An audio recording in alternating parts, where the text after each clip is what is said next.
What's up? This is NandoSTL, and you are now plugged in with Jack.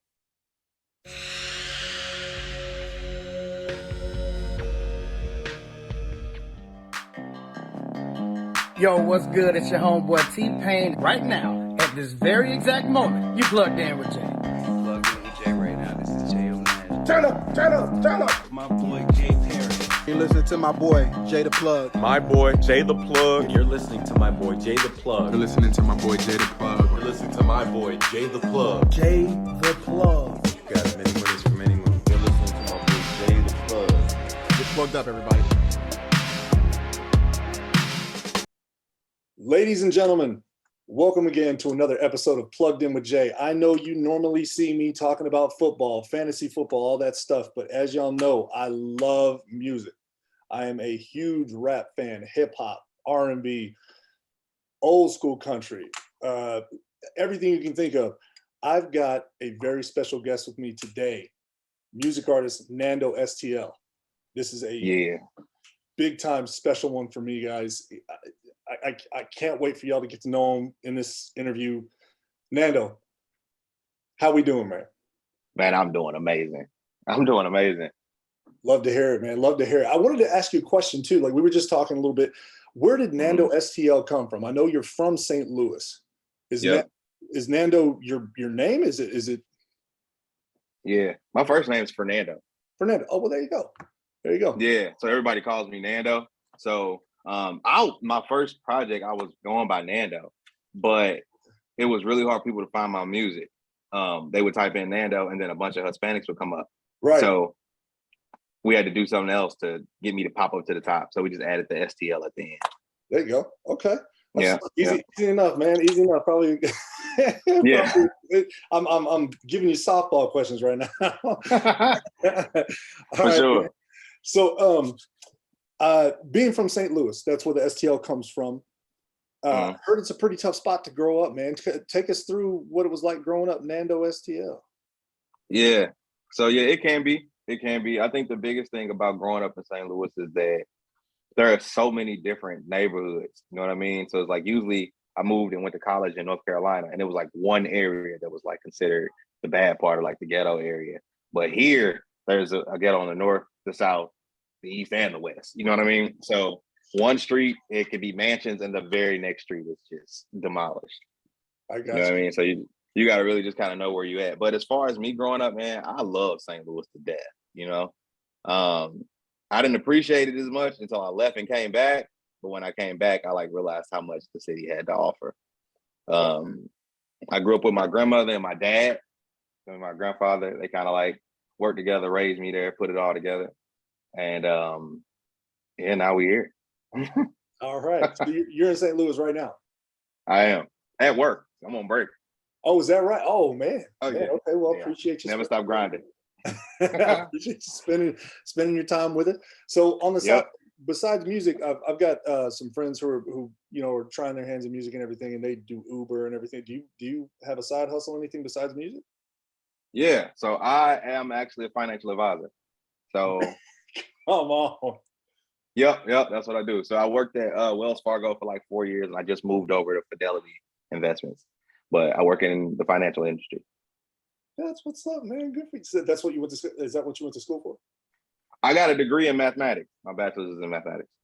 Okay, man. Check out the big brain on Nando. Okay, yeah. I'm a finance manager at a Cadillac dealership down here, so I know Fidelity, I know Wells Fargo, I know all that stuff. Not to the level that you're at, but you know. Yeah, definitely. I get people done, man. Anybody out there with a 300 score or about the 400, I can get you taken care of. I got you. For sure.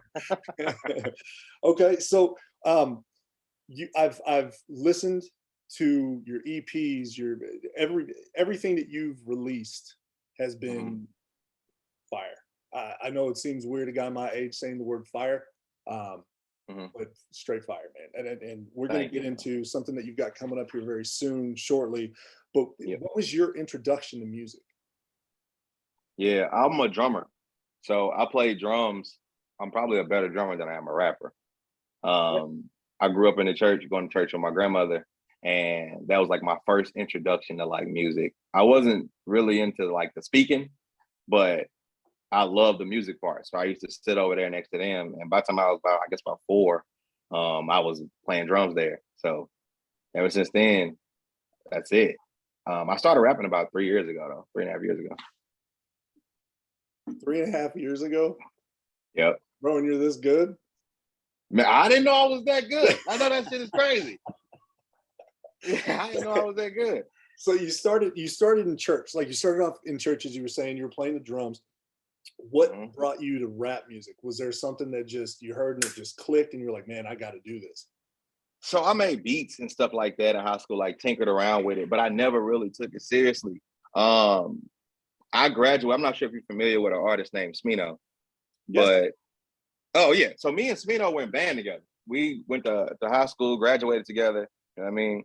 So when he moved to Chicago, before we graduated, you know what I'm saying, I talked to him. He was saying he was moving to Chicago to do music, and he went to Columbia.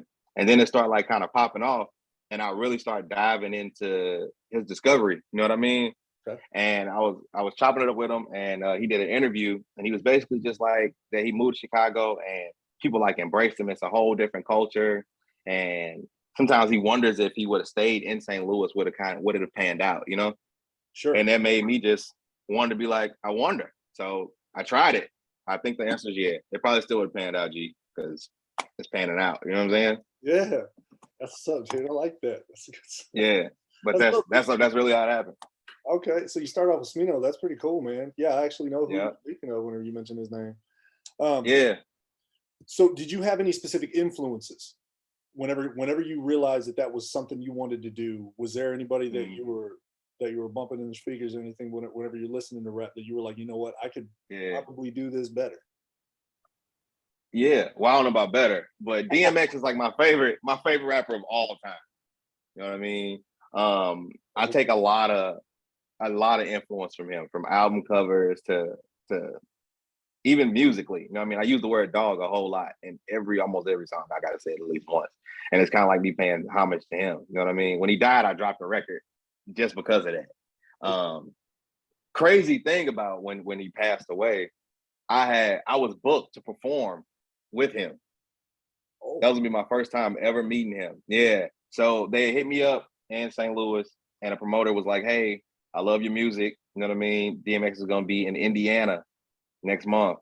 And we're kicking off a bunch of different things, and we would love for you to come out and open. And I'm like, hell yeah. We signed the paperwork, and then he passed away.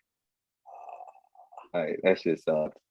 That shit sucked. But yeah, DMX, Chance the Rapper, Smino, of course, Nelly and the St. Lunatics. I'm from St. Louis, so that's always going to be a heavy influence for me. T-Pain, you know what I'm saying? With the melodic rap and the rapper turned singer, there's no way, like, I think everybody's influenced by Pain. Either Pain or Lil Wayne. I think if you're rapping in this generation, if you're a rapper and you say you're not, you're almost lying. Oh, for sure, man. What's funny is that so many people, one of the biggest discussions I have with my friends and stuff, who your top 5 are, who your top 10 are, who's your top. Pain is in my top 5. Everybody's like, what? Yeah. Oh, for real. I'll play some of his stuff, and they're like, okay, I didn't even, because they think about, you know, buy you a drink, that and all that, you know, they think about that, like the kitschy, you know, but I'm like, no, the guy's a genius. He releases some things that goes on the radio, he becomes even bigger, and then he can start releasing this extra stuff. But yeah, Pain's in my top 5. It's funny you say Chance the Rapper. Yep. Amazing artist, probably, yeah, easily one of my top lyricists too, which I'm very big in lyricists. That's my thing. If I'm listening to somebody and they've got good lyrics, if they're telling a story, if I can understand what they're saying, I'm all over it. If it's the same stuff, just rolling deep and all that, you know, just driving the nice cars and stuff, that's fun. But you actually say, you say things in your music. What I was going to bring up whenever you got into music in church, that gospel feel to your sound, it reminds me so much of like Chance the Rapper, Field Mob. Yep. Just, it's awesome. When my wife and I were sitting there listening to it, she loved it, like fell in love with it. And that's huge praise. Believe me, trust me. If you ask any of it, like if you meet Cheo and Cash, I mean, it means something because she's such a music snob. She loves your stuff. But you love Chance. did you decide to like kind of not take, but like kind of taste a little bit of his style in your music? Like put a little bit in that? Is that how you decided to rap the way that you do? I don't know. I think Chance from Chicago, you know what I mean? Smino from St. Louis. So Sure. it's certain words that we say a certain way anyway. You know what I Okay. mean? So Okay. I think that a lot of that influence, kind of like how a lot of Atlanta rappers kind of sound the same, a lot of Memphis rappers kind of sound the same. I think it's more attributed to where we from than Okay. on purpose. So I'm sure it probably helped that I listened to him, but it wasn't on purpose, if that makes sense. Oh, I got you. Yeah, absolutely. It's not that you weren't Biden style or anything. It's just y'all have the same cadence kind of with the way that your voice sounds. Mm-hmm. And man, Yeah, it's you. Yeah, I'm a fan. definitely. I'm a fan. Hey, it probably is, man. I don't think it's a Chance the Rapper song. I haven't heard it. So it definitely has to be something in there, you know? Yeah, yeah. Friend of the show, Nappy Boy artist, Nappy Boy CEO, T-Pain, Hey. competitions Mm-hmm. to help up and coming artists. I mention this because you were the runner up recently on one of those competitions, the March Madness competition, correct? And let me see here. Yeah, March Madness, correct? Is that the one that you runner up? Yep, On? that's it. That's what's up, man. That's Take it. me through that. What was it like going through that whole experience? Because I'm curious as to how it was. Was this one on Twitch? Forgive me, man. I tried to. Mm-hmm. Okay, I mean, most of these are on Yeah. Twitch, man. The guy's a genius when it comes to that type of stuff. Take me through that experience, brother. It was nerve-wracking, dog. I'm not even going. It was exciting at first, but by the time we got into it, like I was a nervous wreck. You know what I mean? Yeah. So essentially what he did was Payne decided he wanted to do a competition where he was going to sign a new artist to Nappy Boy. And he had all of us go head to head. So it was people all over the country. He selected 300 entries. You know what I'm saying?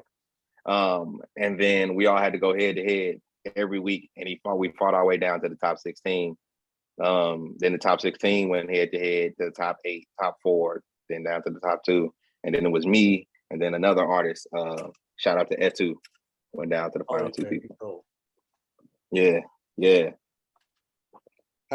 that was but as far as like the feelings behind it, man, there was like he would, I don't know, you never had a conversation with T-Pain and every week he's just listening to your music. You know what I'm saying? And then you got a chat of people who's voting on is it good or bad, and they're ruthless. So they're like, they don't know you, they don't give a shit. You know, they're gonna say whatever it is. So you just hoping that shit is turning out all right. Gotcha. So whenever you got in there with Y.O.T.A, which his music is pretty dope as well. Mm-hmm. Y.O.T.A season. Yeah. Tell me, what was there a specific track or specific song that you were going to perform to see if you could take out that competition? Is it something you've already written, or did it have to be new and original?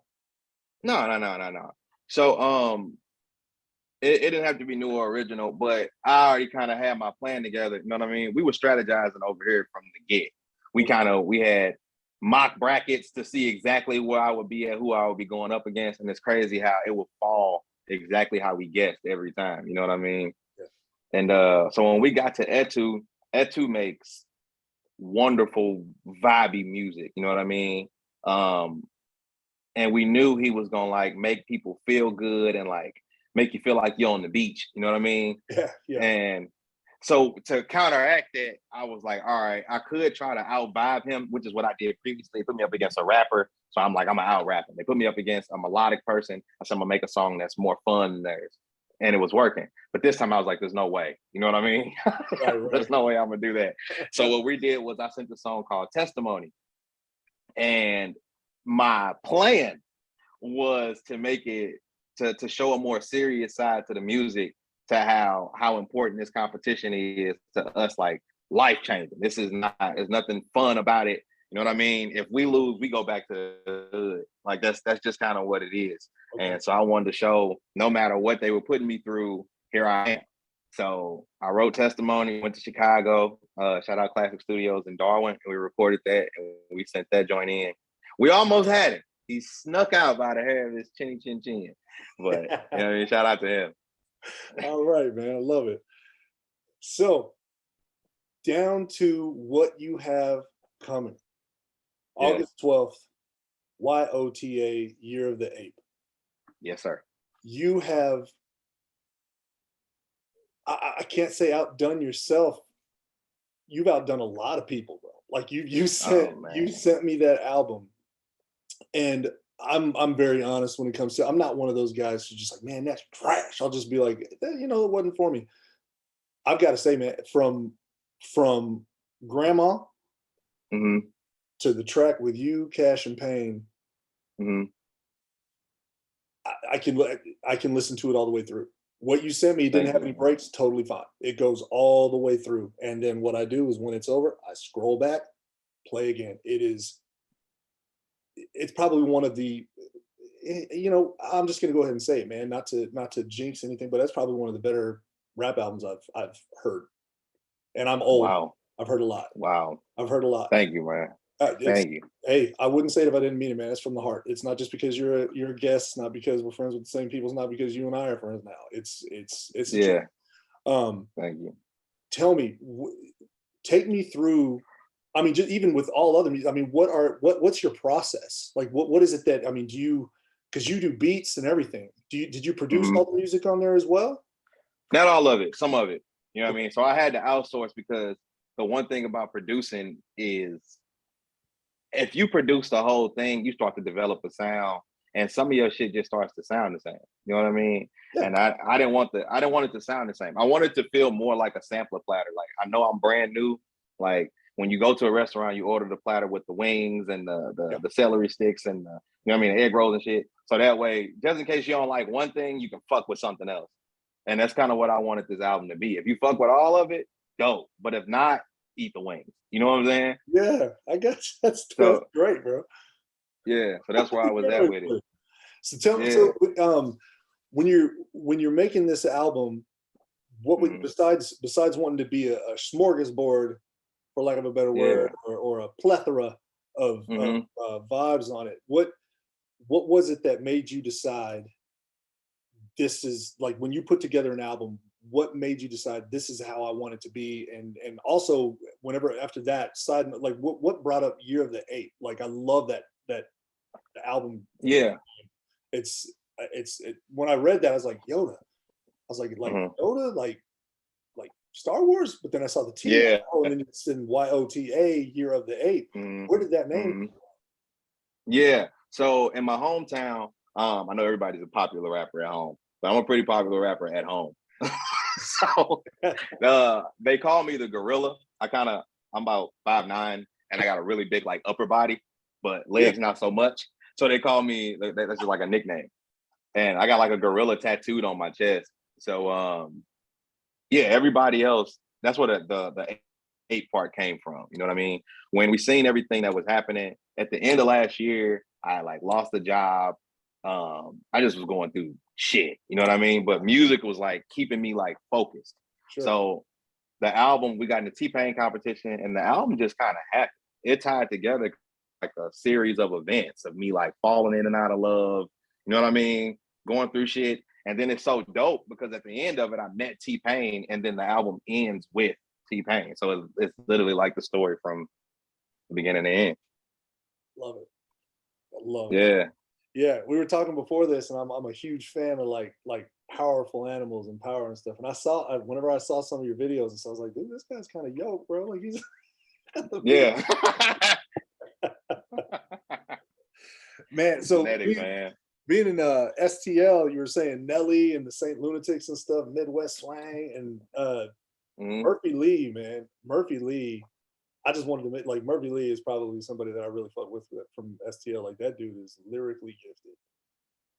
You should reach out to him, bro. Murphy Lee is probably one of the coolest guys I have ever met. You know what I mean? Yeah. I didn't know him from a can of paint. As soon as I started rapping, I had 300 followers on Instagram, and I reached out to him, and he responded instantly. Like he was sharing my shit, and he's just that person. If you reach out and say, "Hey, I'm looking to do this," and he's available, he's there. He's not. That's what's up. He's just not what I expected, even a little bit, dog. I will. He'll be here. Definitely reach out to him. I think I might have a long time ago when I first started doing all this. Like I started like the everything when I got furloughed from work. Kind of like what you were going through. You lost a job. You decided to start really like putting in on it. So then I started doing fantasy football stuff just because I'm a huge football fan. Love fantasy football. My wife was kind of tired of me just being around the house not doing shit. So then I met Marcus Allen. He I didn't even ask him to do the interview. He mentioned it. So I did that and I fell in love with the interview process. And then, I love music, love football. Payne, I met him. He decided to do the interview. And then I just fell in love with being able to interview artists. So like when most people look at my page and stuff, they're like, oh, this dude just walks around with fantasy football and stuff. That's kind of, no. Whenever I have anything, like whenever your album drops or whenever I do these shoes for you and I'll do all this stuff, like I'm going to be promoting the hell out of it. So I'll reach out to him. Just a lot of times whenever cats look at my stuff, like whenever you reached out to me, I was like, oh, dope. I think that made my week, bro. Because I was like, yes, for real. I want to get this guy in. I would have reached out to you eventually anyway.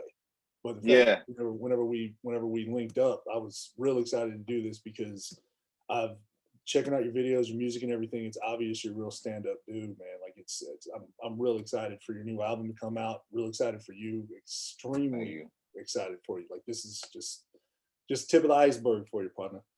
Tip of the iceberg. Thank you. I was saying I started off with sports, like big fan of sports and everything. Did you play any sports coming up? I mean, I did like bullshit. I know what I'm saying. I was really, really into music though. So I played, but it's not really like good enough to mention. You know what I mean? I think okay, because I mean, I'm just playing on the size of you, bro. Like you are a large, you got a big upper body, and you ain't fat. Nah, it's genetics, man. You know what I mean? We joke all the time. I say I'm built like my granny. You know what I mean? Okay. Like, I don't know how that worked, but she got yeah. I don't know where my genetics came from, man. My dad's 6'1", I'm 6'6". Damn. Yeah, 272 pounds as of yesterday. I don't know where it came from. I hooped a lot. So, okay. Yeah, never really played football, but then did pro wrestling for 10 years, man. It's just, So anyway. That's crazy. But so besides the You're the 8 dropping August 12th, you got anything else going on? I mean, working out this Nappy Boy situation. You know what I mean? Really been going back and forth with Payne, and he's been super instrumental in like being a resource and making sure that like he puts his best foot forward behind me. Him, Cash, the whole Nappy Boy team. Shout out everybody over there. They have been like awesome. You know what I mean? Yeah. But like showing me the game and the ropes and and the communication. So that's like the biggest thing I got going right now. I'm on a festival music at the intersection where Erykah Badu, BJ the Chicago Kid, Hiatus Coyote, and a bunch of other like Murphy Lee. They'll all be there. Yeah, so I'm like mentioned in that. So that's dope. I just did the Smino video not too long ago. I'm in his the last video that he dropped, the I Deserve. That's really it though, man. Pushing through with this album is like taking all of me. You know what I'm saying? I didn't expect you to come. Like I knew the festival. I remember that happening. Keywan's going to be there too, isn't he? Yep. Yeah. He like I knew that you had the festival coming up, but then I was like, man, he's got that album. And it's a process, man. So before I let you go, I've got to ask you a question. Maybe two. Okay. Let's this is kind of fun questions. All right. If you had to say, being from St. Louis, let's just do all in general. We were talking about this before we got on camera. Who are your top 5 rappers? Like in your it could be anything. It doesn't have to just be lyricists. Like who do you have in your top 5? And you can be political, period. So you can't answer it. Not just from St. Louis. Right, correct. Oh no, I'm definitely answering. So Jay-Z, I mean not Jay-Z, take that off. DMX, we can put Jay in there. I definitely gotta put Jay in there. I'm definitely gonna say Chance. I'm definitely gonna say T-Pain. It's that 5th one.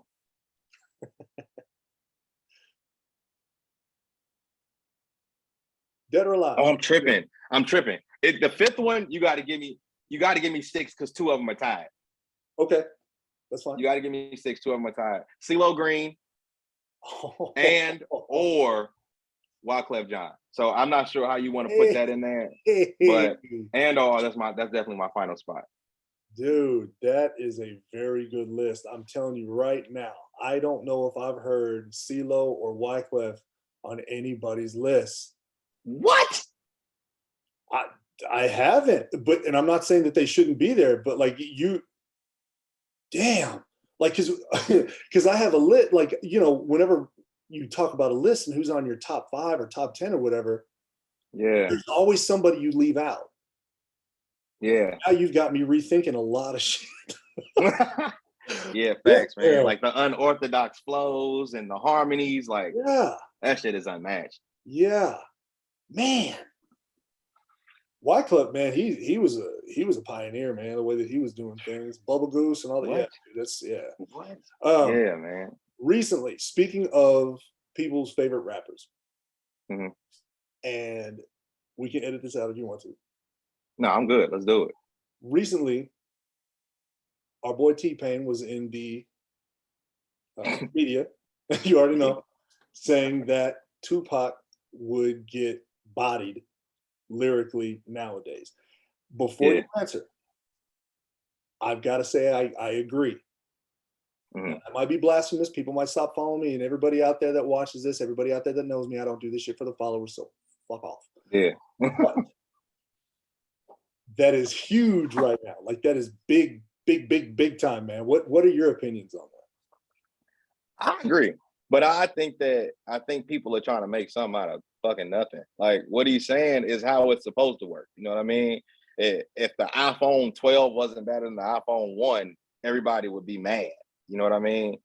So when you say that someone from that time period would lose to certain people of this time period because we took from it, you know what I mean? We're doing the exact same thing that Pac did, but they take it to the next level. You know what I mean? Instead of just saying I fucked your wife, they'll say fuck your dead homie or whatever. Like we're beyond that now. You know what I mean? Yep. So lyrically, I get where he's going with it, and I think it makes sense. He came from a logical standpoint, and as I named, I don't want to get canceled before I get started, but you heard my top 5. Pop or Biggie are not in my top 5. I think they're amazing artists lyrically, and they definitely put a stamp on the culture. But top 5, I don't know. I hear you, man. Like lyrically, because I go off of lyrics. I'm a big lyricist, like big lyric fan. Like if you've got lyrics, it's impressive to me. Because anybody can mumble it through. Anybody can be like, these new SoundCloud rappers and stuff. Like if you're just going for a bag, good for you. Go for it. Mm-hmm. I like Drake. Can't stand his new album. I just can't listen to it. I just can't. I mean, good for him. He knows what's going off overseas right now. That dance shit, and he got it in spades. I just can't fuck with it. I got people who are just constantly sending me shit like, I can't believe you don't like that. Whatever, bro. Let's get. I like whenever it's labeled a dance album. Cool. Do I have any dance album on my playlist? Anything? Nope. So that one either, and it's okay. Right. It's good, but. Yeah, I'm a big lyric guy, so I'm my 5. Andre, 3 Stacks. Okay. Back. Lil Wayne, of course. Solid. Eminem, lyrically, like everybody that says, well, it's just Eminem because you're white. No, that's not true at all. He's lyrically unbelievable. Nah, he's solidified. And his metaphors, the thing is, everybody's like, I don't want to have to think, and I'm like, well, then you don't like lyrics. Like the metaphors are on point. T-Pain. And it constantly my list changed. Like the first 3 are usually just solidified, but then it normally changes. Like then you got J. Cole. Like I'm a big J. Cole fan. But man, not blowing smoke, man. You keep doing what you're doing, bro. You might creep in. Hey man, that's the goal. I hope. Yes, sir. Yeah, man. I tell so many people, like my wife and I, we get in these arguments about Biggie and Tupac, but I think I might have gotten her because, like I said, she's a music snob. But she was like, if they weren't passed, like if they hadn't passed away, they probably wouldn't be as celebrated. They'd still be in, people, they'd still be doing what they're doing. But Biggie, to me, nowadays, you could put his stuff on in a club, you could play it anywhere, and it still hits. Pac's is really good, but it's more poetic, it's more street. So it just depends on what you're looking for. So I'm like, anybody wants to have that argument, it's always up for interpretation. Like it's just, it's just like looking at a piece of art, you know what I mean? Like it's only worth what you're willing to pay for it. Man, I cannot tell you how much I appreciate you coming on the show. I am extremely excited for you and everything that's up ahead for you, man. Everybody, August 12th, if you can, go get your pre-orders. Where can they pre-order your album? Yeah, so the link is in my bio. If you go to any of my social media platforms, all of them are NandoSTL, NandoSTL. And you can pre-order it there. I got all my links set up. You know what I mean? But you can pre-order it. It's on iTunes and of course Amazon. Excellent. I've already made sure to pre-order mine. A new iTunes is on there. Just seeing if you had any other spots. Yeah. You've got the Music at the Intersection Festival dropping soon. You got Erykah Badu, Keon, excuse me, Murphy Lee. Murphy Lee. You. Who else is in that lineup? BJ the Chicago Kid. I'm not sure if you've heard of this band called Hiatus Coyote. I think they're from Australia, but they're pretty huge. I think, that's really it. There's a lot of people on there though. All right. And tell us the date on that. Yeah, I'm on September 10th. So I'm on the same day. It's a 2-day festival. Okay. The 10th and the 11th, but I'm on September 10th. All right. Excellent. If anybody can't make it, is there a spot where they can stream it? Yeah. I'm not sure if they're streaming it on what platform they're streaming it on, but I'm pretty sure it is. Okay. Everybody just stay tuned. Stay tuned to mine and Nando's pages and stuff. We'll make sure whenever we find out where it's streaming, we'll put the link up there. But everybody go pre-order Year of the Ape and get ready to have that in a constant stream in your stereo. It is, I've had the blessings to hear it beforehand, and let me tell you, it'll blow your mind. It's a phenomenal album. NandoSTL, thank you so much for being on the show, my man. We appreciate it. For sure. Thank you so much, man. Looking forward to speaking with you again super soon. Yes, sir.